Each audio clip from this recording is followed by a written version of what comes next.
Ba ba ba ba ba Loren. Ba ba ba ba ba Loren. Barbara Ann, take my hand. And a rockin' roll, rockin' in the roll. I'm gonna go to bed. You know, actually, I don't want to do this. I want to go right back to bed and sleep forever. This fucking prime iShow speed shit is. I'm going to get cancer.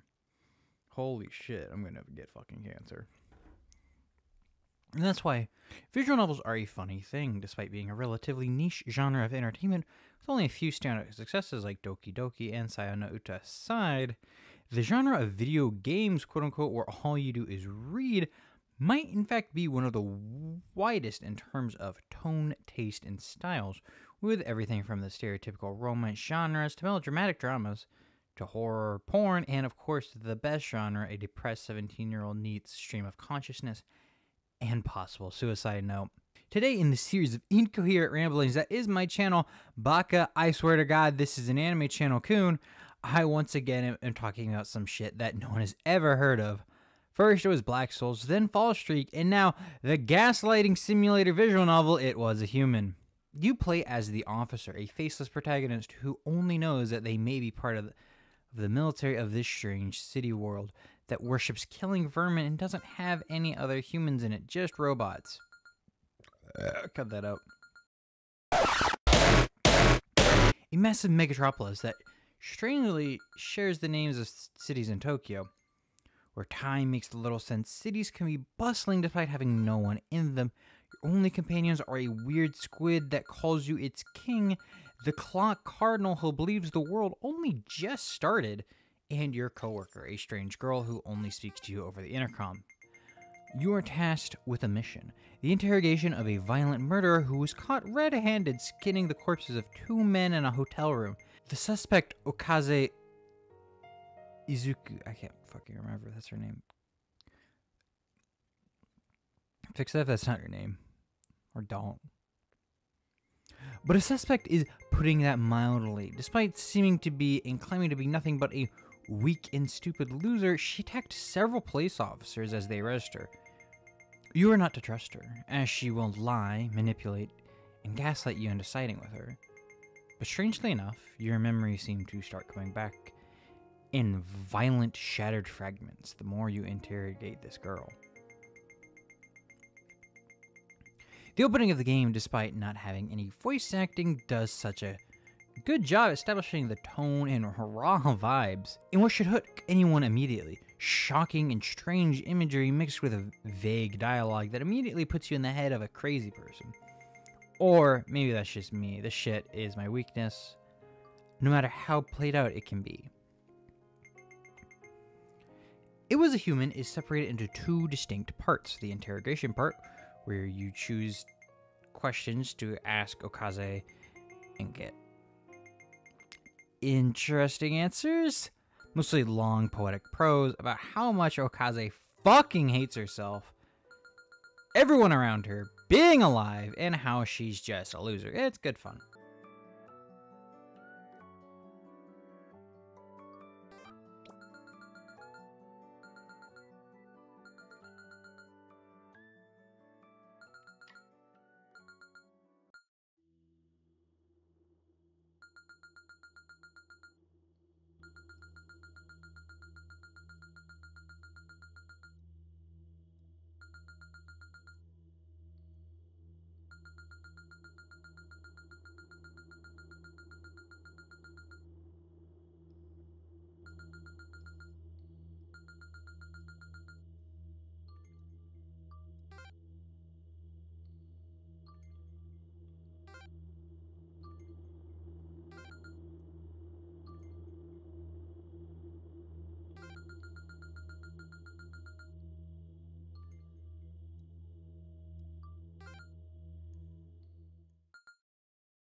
The other part would be everything else.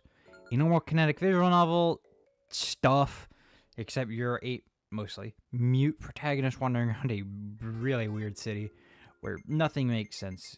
You're suddenly given a call from the only normal-ish character and told to go hang out with the Clock Cardinal, who talks about a mysterious theory he has about the world only actually beginning a few minutes ago. How all these characters are just that, a character in a book with no real beginning or ending, just a pre-written history and the role to play in the story.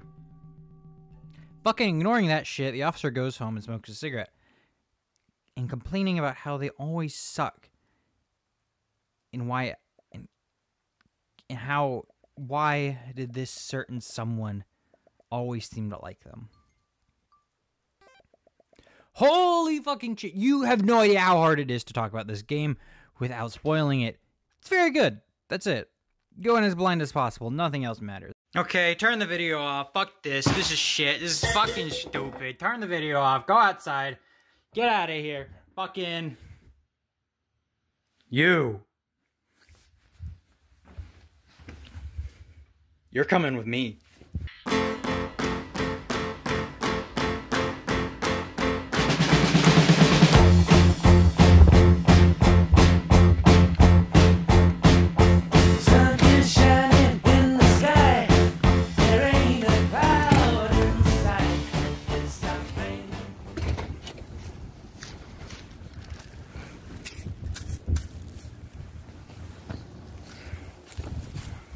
Look at the cows!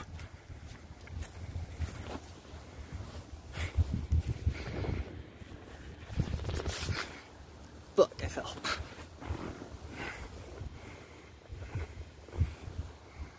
Look at the cows!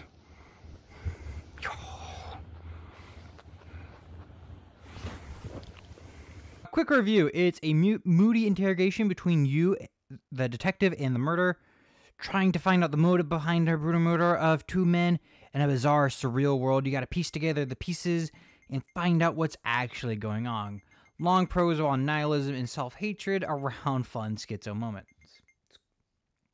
If you like that kind of thing, just go in it. There is sadly one major glaring issue. I would be shilling this game as much as Black Souls or Fall Streak, the only other games I made videos about, but it's the issue of AI art. It's used for a lot of the CGs and backgrounds. While the main girl is drawn, almost the entire rest of the game is AI art. That's a very hot button issue at the moment. You may be a silly YouTuber guy, I have no place to spout his stupid opinions. If you don't mind AI art and think it's okay to purchase a game using it, go ahead. I think the writing and prose and ideas are interesting and well written. Not unique necessarily, but still fun and well written. If you don't think it's okay to spend money on that sort of thing, I don't blame you. That's what the rest of the video is for.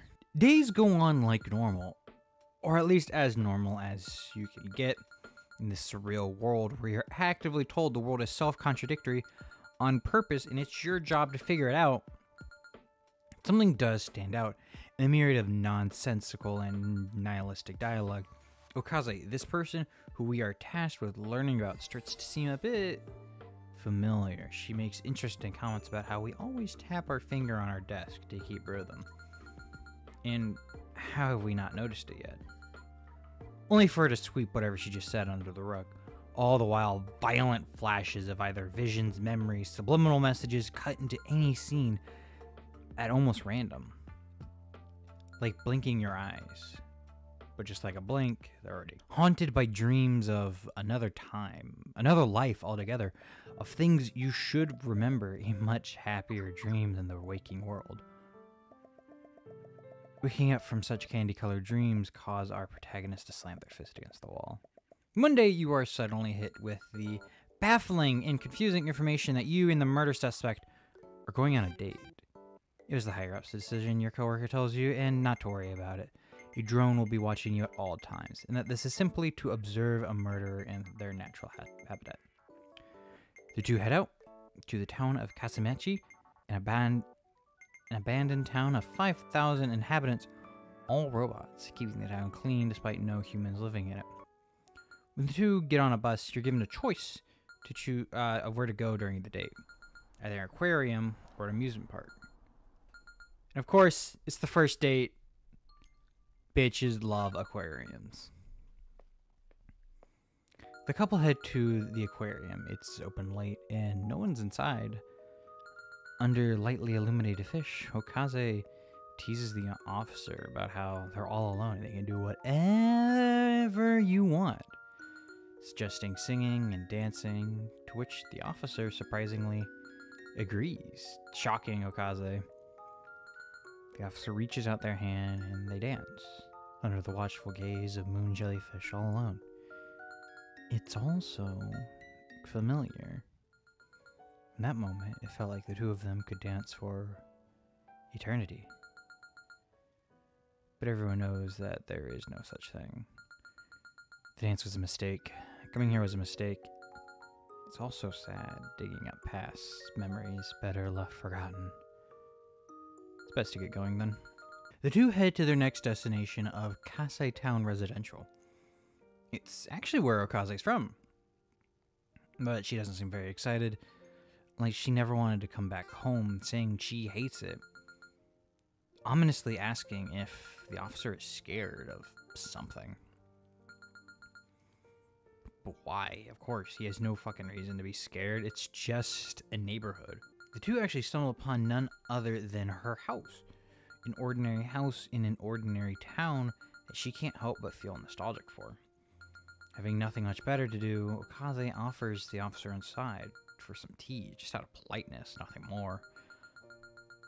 Oh, but of course, she's still a suspect, so she doesn't have anything on her. No phone, no wallet, or keys. That's fine, there's no problem. The officer can just use their keys.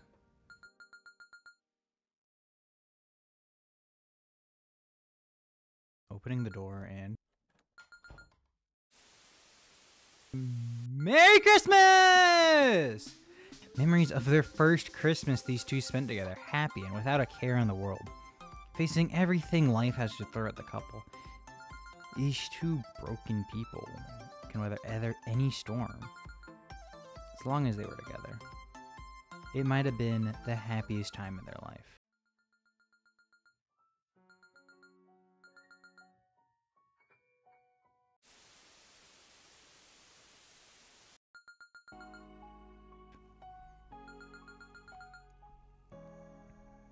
Reality comes crashing down in a violent jerk. Was this room always this messy? All the happy memories now long gone. The house they built up, destroyed and ruined. Okaze hits herself several times, continuing her streak of self-destruction. Okaze claims that she's happy to have come to this abandoned house, and it's helped her figure some things out. But we, or they, we don't belong here. An happy, colorful visual novel full of romance and young love. They belong in the cold, cramped interrogation room. On the way back, our suspect finally confesses, actually, to killing the only two people who ever loved her. Her grandfather who raised her, taught her everything she knew, and showed her love. One day, while she was 9, they were together through the ginkgo trees where he suddenly got sick and passed out. She was so scared she couldn't even call the ambulance.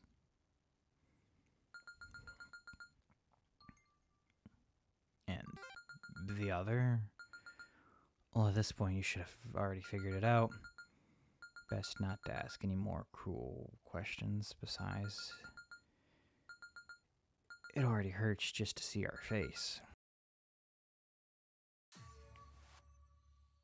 They head back to the interrogation room where Okaze suddenly says she's sorry and knocks us out.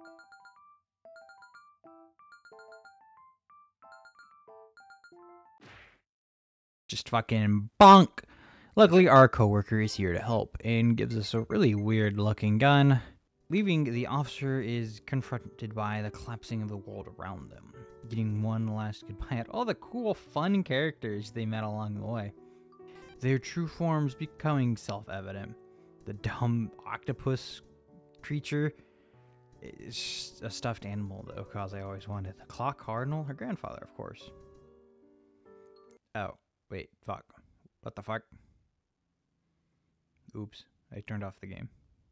The big stone slab with an eyeball? Well, that should be obvious. As we leave the station, more memories of our past lives and happy memories of when the two were together.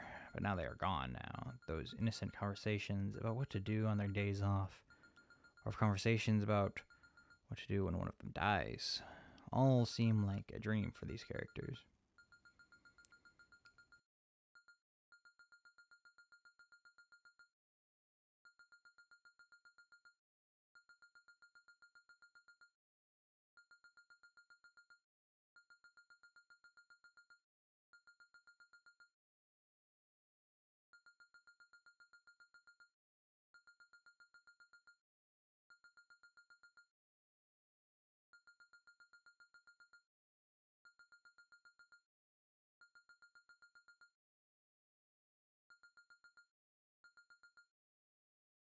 In the last memory of the game, an important piece of information is given.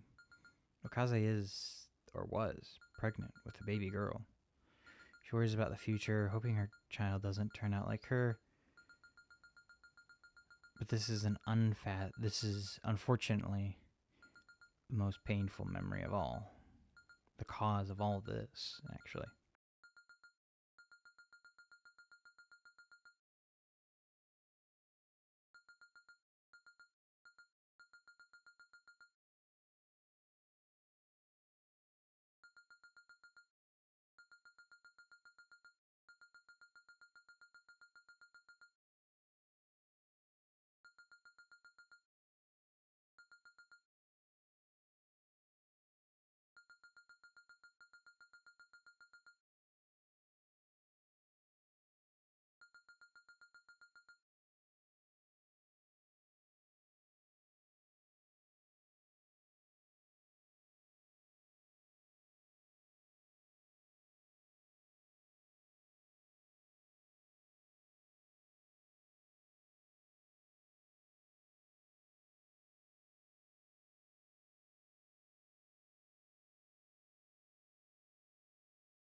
We have our final confrontation with Okaze by the sea.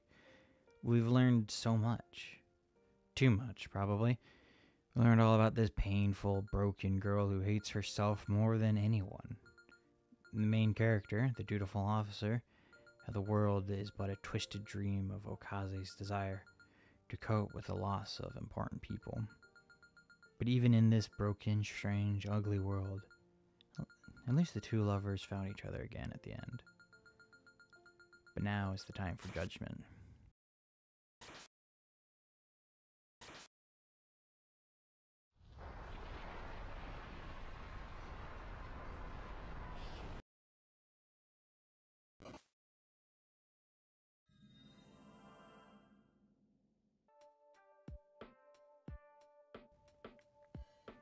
Who is Akaze and who is the officer? Well, that should be obvious. It was a human was a is a tragic story of two lovers ripped apart by circumstance. After giving our answer, Okaze finally gives up the charade. She asks if the officer has been alright, they've been eating well, even asking if they got a haircut recently. She asks what the afterlife is like in hopes that her departed lover has been looking over her. She confesses an "I love you" that she hasn't been able to say in a long time. She admits that when she first saw the officer, she didn't know whether to scream or shout or cry, trapped in a hell of her own making, but at least she got to see her beloved again. But she's a broken person who wants punishment, not help. But at least it was nice to see them again.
She takes the gun and, well,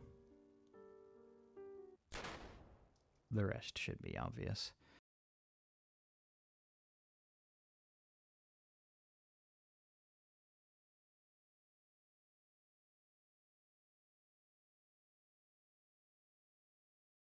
It Was a Human is a game about, well, it's a game about a story you and I've read before. A game about a girl trapped in an endless cycle of pain and misery in a world that doesn't make any sense, contradicts itself, and it's up to us to figure it out, not realizing that we've been playing as her tragic dead husband. Seeing him, the girl, Akaze, couldn't believe her eyes. They spent a few days together, even go on a date, just like old times. Just like that, it ends on a beach. A perfect, tragic ending.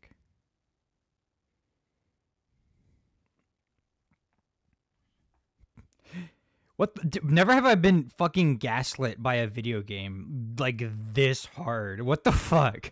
I thought that was a sad and tragic, short, sweet game about remembering a past life and reuniting briefly with a loved one, with a bunch of nihilistic prose along the way. Except for the fact that we're told several times that this world and the game itself is a contradiction. Getting into a bit of the weeds here, we're told that Okaze is the creator of this world as a form of self-inflicted punishment. And that's true for the lore of the story in the game, but it's a contradictory answer. A contradictory answer is what is wanted in a contradictory world. Okaze and the officer are one and the same. The officer was never her revived husband for her to see one last time, but Okaze's own self. In fact, the Okaze, the girl we've been chasing around this entire time, is just a metaphor, a representation of her own hatred, while the officer, the main character, is the part of her that wants to overcome her self-loathing. We get to see the officer's form. Okaze, but really hot. The form of her hatred and self-loathing transforms and distorts into a horrific, gigantic, ugly monster. The very thing Okaze always sees in the mirror now stands before her.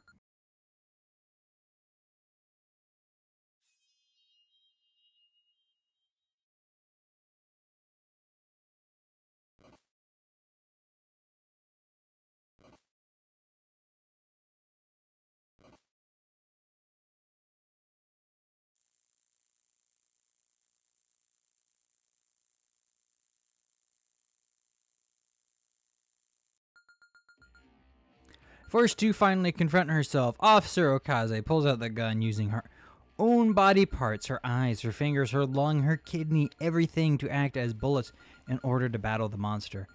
It looks impossible, confronting all the sins of her past, misdeeds, and hatred. But the person who said she'd be with us the entire journey wasn't lying. Her co-worker. She has everything left. Okaze's experiences and hope. And if you are still confused on what the fuck is happening, don't worry, she'll explain it. Okaze's husband died from a seizure one night while she was gone. He was always clumsy and needed her help. They both needed each other. He died because she wasn't there to give him his medicine like usual, similar to how her grandfather died, how she never called an ambulance, constantly blaming herself, and now left alone with her newborn daughter with no outside help. She did the best she can, despite self-admittingly not being very smart. This is where Okaze recognizes and notices something about her coworker. She looks just like someone important to her. The coworker goes on and on about hope and love and strength. But interestingly enough, Okaze doesn't seem to be listening to her anymore, commenting on how she was always like this. Even within me, there is someone like her. Unable to stop herself from comparing this fictional coworker she created for herself to someone actually important. The coworker, quote unquote, asks Okaze one last question. What is your wish? In his memories of all the wonderful things her husband always used to say come flooding back to her, it becomes clear. Her wish, the thing that created this punishment world, was never to be loved again, or to be happy, or anything like that. Not to redo the past, or to finally end it all, but it was simply to be human again. Now, finally, with the strength to confront her gross self-hatred, Okaze destroys every last part of herself, firing her gun. Excruciating pain, she rips off several parts of her body to shoot the gun before the final piece. After using her eyes, lungs, fingers, there's two pieces left. Either her heart or something much more important. The left ring finger. The last piece of him she has.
With the last 2 shots, the beast is defeated.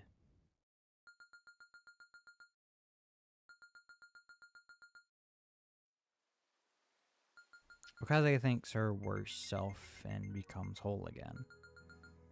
Her coworker arrives to congratulate Okaze.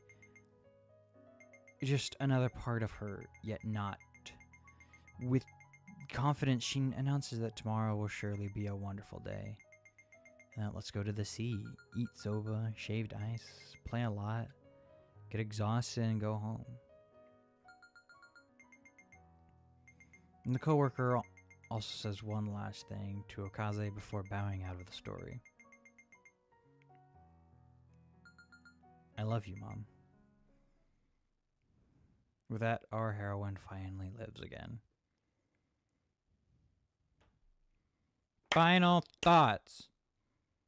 It Was a Human is a very interesting, very good, but flawed game with a heavy tone and atmosphere that sells itself as a horror, mystery, detective thing, but becomes a fucking schizophrenic nightmare gaslighting simulator with a lot of talk about nihilism. I brought it up a lot, but holy shit, it talks about nihilism a lot and existentialism, only for it all to be blown out the water about a message about overcoming mental health and struggling, being love. Living a struggle. My 2 biggest complaints are the AI art and the writing kind of taking a nosedive in the true ending. But, you know. Even though personally I do think the I love you mom saves the entire true ending for me. I think it's cute. But yeah, it's pretty good.